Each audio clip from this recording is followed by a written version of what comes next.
Bien le bonjour! Aujourd'hui, on va parler bougies et câbles d'allumage. C'est les quatre qui sont ici. Je ne sais absolument pas quand est-ce qu'ils ont été changés pour la dernière fois. Je les avais déjà inspectés, ils avaient l'air ok, mais quand même usés. L'autre point qui m'intrigue un peu, c'est ici. Quand on regarde de près, les câbles sont un peu endommagés. On ne voit pas de partie métallique, donc je pense pas qu'il y ait de pertes, mais ils sont quand même usés. Assez pour se poser la question de les changer.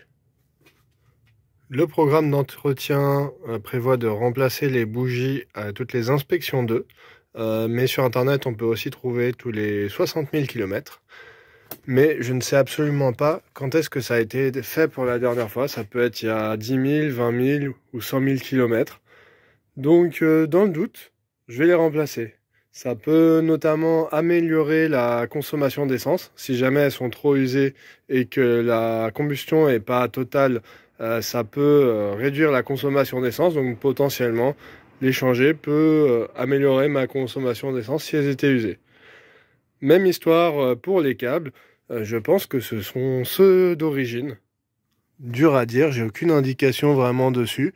Avant de commencer les pièces, je vais quand même les tester. Donc j'ai ma feuille. Pour chaque cylindre, ce que je vais tester, c'est la résistance du câble et l'écart sur les 4 électrodes de chaque bougie. Pour ça, je vais avoir besoin de mon multimètre pour tester la résistance, de mon outil pour tester les écarts. Et j'ai aussi un outil pour tester les bougies qui venait avec un autre pour tester la compression. Mais ça nécessite de démarrer le moteur. Je ne sais pas encore si je vais le faire. Évidemment, il me faut aussi ma clé à cliquet avec une douille spéciale. Parce que dedans, il y a un truc en caoutchouc qui va permettre de retenir la bougie pour l'enlever. Pour enlever les câbles, normalement, ça vient tout seul. Si ça vient pas, c'est que c'est collé et bon courage. Il faudra probablement changer les câbles. Moi, j'ai pas ce souci-là. Je sais que sur la Mini de mon ami, il y a ce problème-là. Probablement parce que son moteur a surchauffé un moment. Et du coup, ensuite, je mets ça dedans, je dévisse et j'ai ma bougie.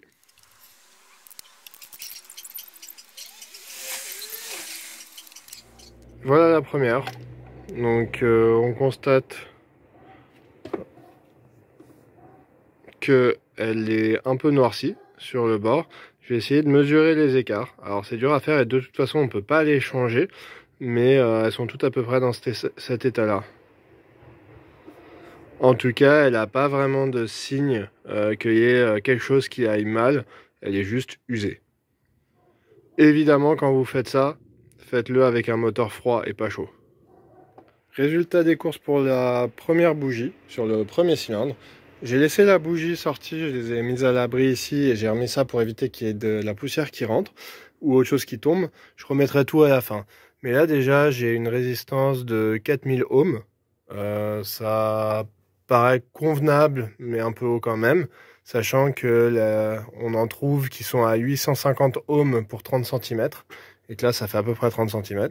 Et au niveau du gap, on est à 0,4, 0,43, 0,5, 0,5. Approximativement, je fais la plus grosse lame qui rentre. Du coup, la spec, je l'avais déjà regardé, c'est 0,5 normalement. Ce qui veut dire que le gap est pas toujours très précis. Alors, je sais pas à combien elles arrivent, mais ça pourrait indiquer qu'il faut les changer. Je fais les 3 autres en accéléré.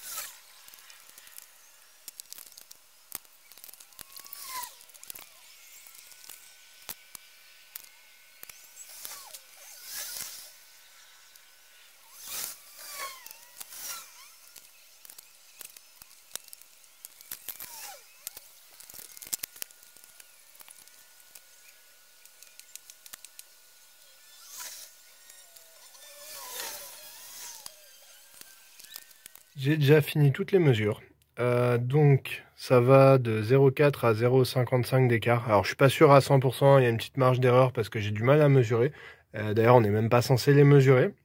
Mais j'ai voulu tenter pour voir, donc ça fait quand même un sacré écart. Ça reste, je pense, tolérable, surtout que c'est 0,4, c'est peut-être 0,43 ou 0,45. Hein. Encore une fois, c'est pas très précis, par rapport à l'aspect de 0,5. Au niveau des résistances, on est un peu élevé partout, mais ça reste consistant et surtout ça reflète la longueur des câbles. Donc pareil, je pense qu'ils sont encore dans les specs. Au niveau de l'inspection visuelle, on est ok, j'ai regardé le dessous aussi. Il n'y a rien d'autre que ce caoutchouc bien abîmé mais qui laisse a priori pas voir les câbles. Ça m'embête, mais j'imagine que c'est à force de s'appuyer dessus que ça a dû les abîmer. Et si on regarde les bougies, j'ai essayé de mettre le plus de lumière possible. Elles ont tous le même air, un peu cramé au bout, mais autrement en bonne condition.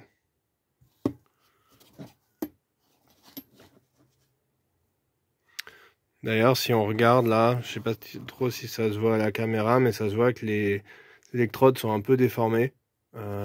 J'imagine que ça, avec le chaud, c'est normal.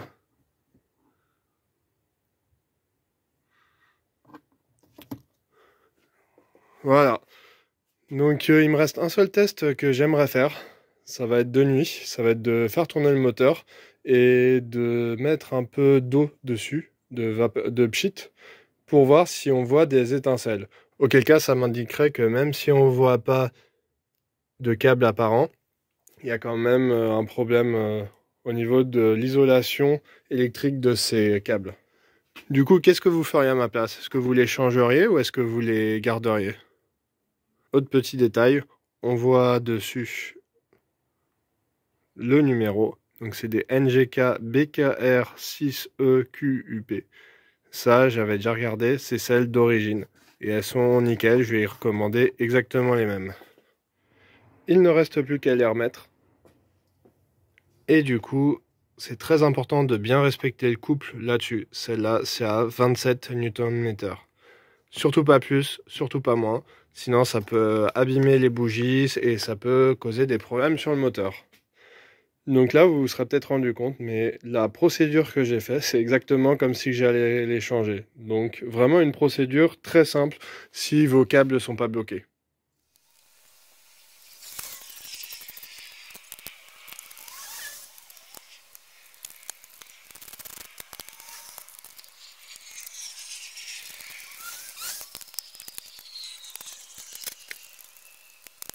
L'un des trucs les plus embêtants avec ces douilles spéciales bougies, c'est d'arriver à ravoir la douille. C'est souvent à se bloquer.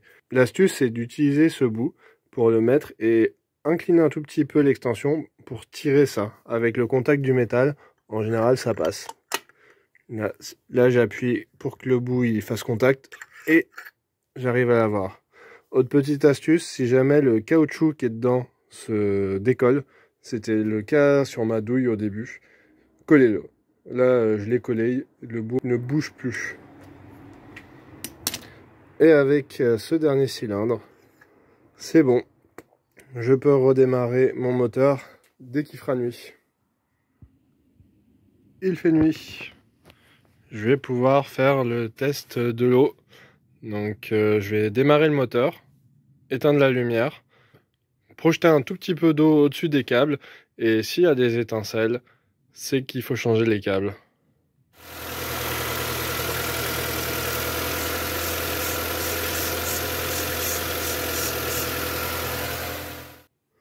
Résultat des courses. J'ai quand même bien aspergé, hein, on voit, c'est mouillé. Et j'ai pas vu une seule étincelle. Ce qui veut dire que ces câbles sont encore bons, du moins il n'y a pas de problème d'isolation.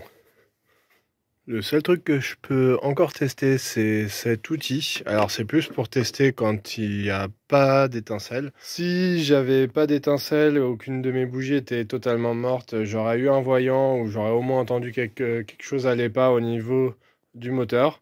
Je vais quand même le brancher pour voir comment ça marche, même si ça sert à rien. On verra si la lumière s'allume bien et puis aussi ça me permettra de savoir si tout y marche parce que franchement, il a l'air de très mauvaise qualité. Au final, ça va pas se faire, parce que là, c'est l'outil.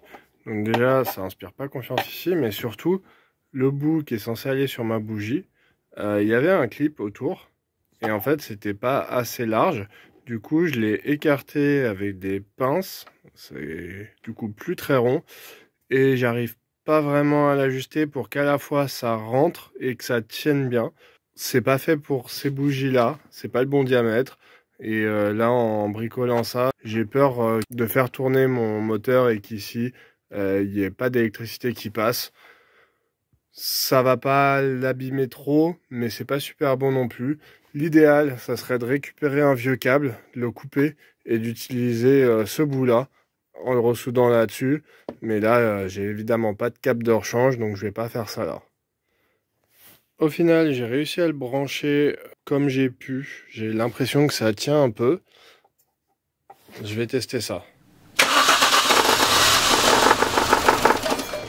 Bon, le résultat, c'est que le moteur a brouté. Je pense que cet outil marche pas et que c'est de la merde. Ça tient déjà pas très bien.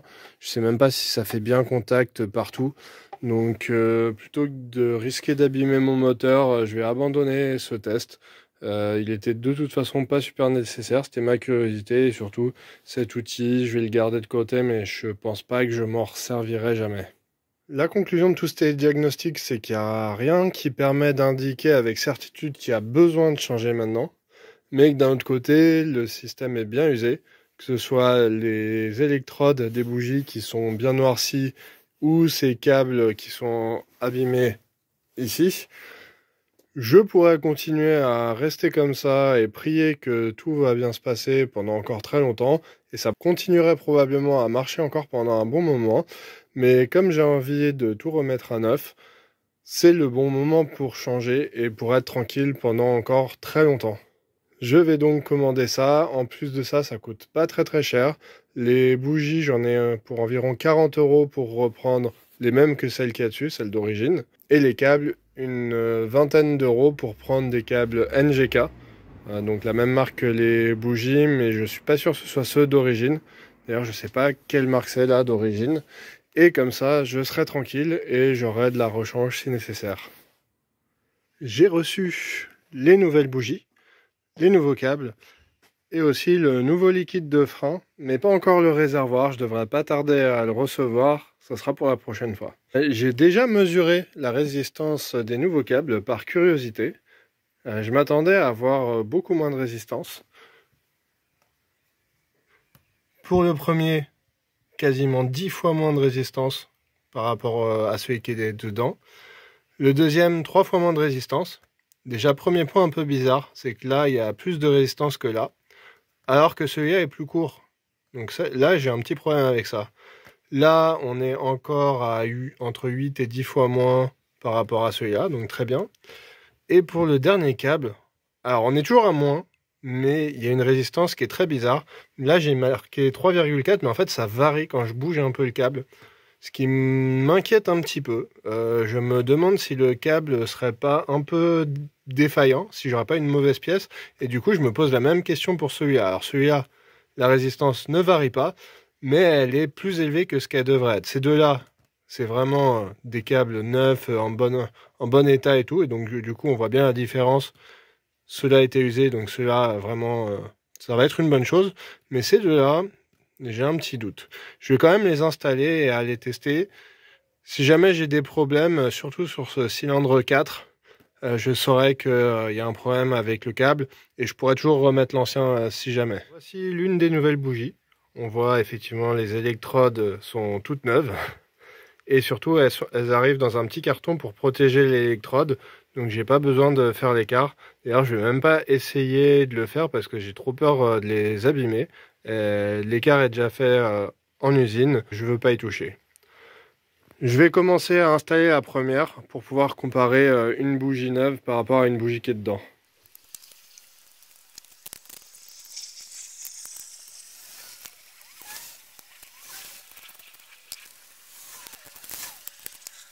La première est installée. Déjà, on voit que le câble il sort par le dessus au lieu de sortir le côté.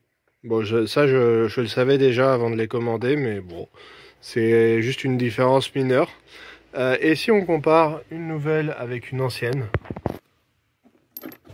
on voit la différence. Surtout ne pas les faire tomber. Hop. Donc, on constate la couleur qui est différente.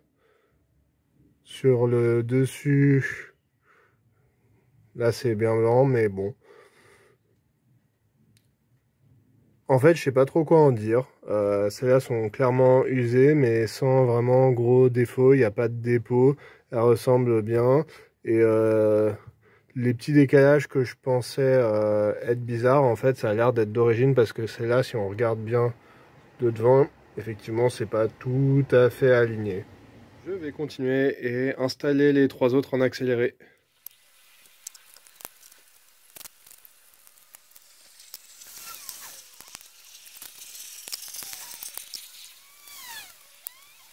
Petit comparatif quand même. Ça, c'est forcément, vous en doutez, l'ancienne. C'est quand même pas mal abîmé.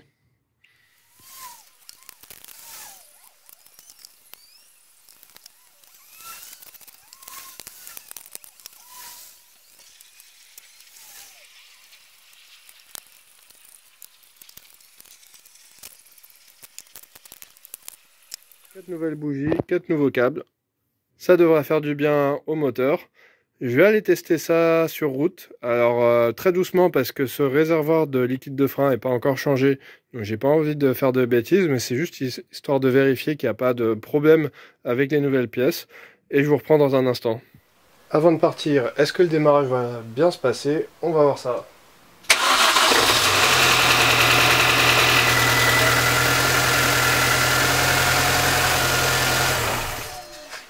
Vous en pensez quoi? Ça a l'air bon ça? Je suis revenu. Je n'ai pas constaté de différence notable, surtout que j'ai conduit une autre voiture entre temps, donc je me souviens plus trop qu'est-ce que c'est censé être, mais elle accélère bien. J'ai pas du tout entendu de raté. J'ai été vérifié après, j'ai pas eu de code qui indique une ratée, donc tout va bien. La consommation d'essence, malheureusement, il faudrait un trajet plus long pour faire vraiment des conclusions, mais a priori, ça fait une opération de maintenance de plus qui est faite, et je suis tranquille avec ça. Et j'avais oublié, mais il y a un point qui est vraiment beaucoup mieux, c'est le démarrage. Vous l'avez entendu, la première fois que je l'ai démarré, c'était relativement bon. Et surtout, en allant faire mon tour, je l'ai redémarré, donc juste après une deuxième fois, elle a démarré vraiment au quart de tour. Ça ne m'était jamais arrivé. Donc, petit saut dans le futur, je suis revenu chez moi, ça veut dire que j'ai déjà réparé mon réservoir. Et j'ai une super nouvelle, c'est cette consommation d'essence là. J'ai fait environ 65 km. Je suis à 5,6, sachant que sur le périph, j'étais à 5,4 même. Donc une excellente consommation, j'ai perdu 1 litre au 100. C'est énorme. Si on fait un petit calcul, en arrondissant à 2 € le litre et sachant que les bougies et les câbles, ça m'a coûté environ 60 €, ça fait qu'au bout de 3000 km, je vais avoir rentabilisé ces bougies. Pas mal hein, pour quelque chose qui change tous les 60 000 km. D'ailleurs, si je compare avec ce que dit le manuel, hors agglomération, donc la plus basse consommation avec une boîte manuelle sur une Mini Cooper, c'est 5,3. Quand j'étais encore sur le périph', j'ai vu 5,4. Franchement, c'est extrêmement dur d'être aussi près. Donc je pense que mes problèmes de consommation d'essence sont définitivement réglés. C'était les bougies. Du coup, je suis très content d'avoir changé ces bougies. Il était au final vraiment temps de le faire. Sur ce, je vous souhaite une bonne journée et à la prochaine.